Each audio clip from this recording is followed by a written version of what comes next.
Korang tahu tak sebenarnya tukar rim dia bukan saja untuk mencantikkan kereta tetapi ada juga kebaikan-kebaikan selepas tukar rim untuk kereta korang guys. So guys, ada juga banyak jenis rim di pasaran Malaysia, rim buatan China, Taiwan, Germany, USA, Jepun. Okay, so hari ni Wan Cina nak cerita sikit pasal kebaikan pasang rim Jepun atas kereta korang guys. So guys, di depan Wan Cina ni ada satu set 19 inci TE37 Saga S Plus buatan Jepun untuk kereta Volkswagen, Audi ataupun Mercedes yang pakai 4 biji sama. Okey, kebaikan pertama untuk rim Jepun ini adalah dia sangat cantik sebab dia memang keluar daripada jenama dia sendiri, kilang dia sendiri yang tip top guys. Okey guys, kebaikan yang kedua kita tukar rim Jepun ni tak kisahlah floor foaming ke forge macam TE37 depan Wan Cina ini. Okey, dia adalah lagi ringan daripada rim original korang. Okey, contohlah TE37 ni 19 inci, berat dia adalah 10 kilo sahaja untuk 19 inci.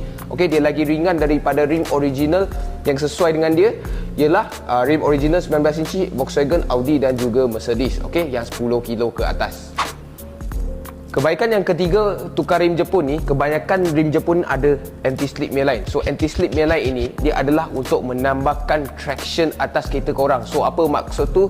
Dia akan memberikan cengkaman grip yang lebih untuk kereta dan juga rim sekali untuk kereta korang. Okay, so menambahkanlah performance. Kebaikan keempat pasal dengan rim Jepun ni kan, selain daripada TE37 lain semua, dia ada big brake kit punya caliper clearance. Okay, so kebanyakan dia boleh lepas caliper yang besar, so korang tak perlulah pening caliper muat ke tak muat untuk rim Jepun ataupun rim yang korang nak pasang dekat kereta korang. Okay, kebaikan yang terakhir adalah kualiti dia lah. Okey, kita tak perlu cakap banyak untuk kualiti dia sebab kalau korang dah tahu, memang dah tahu. Kalau yang belum tahu, kita cakap sikit.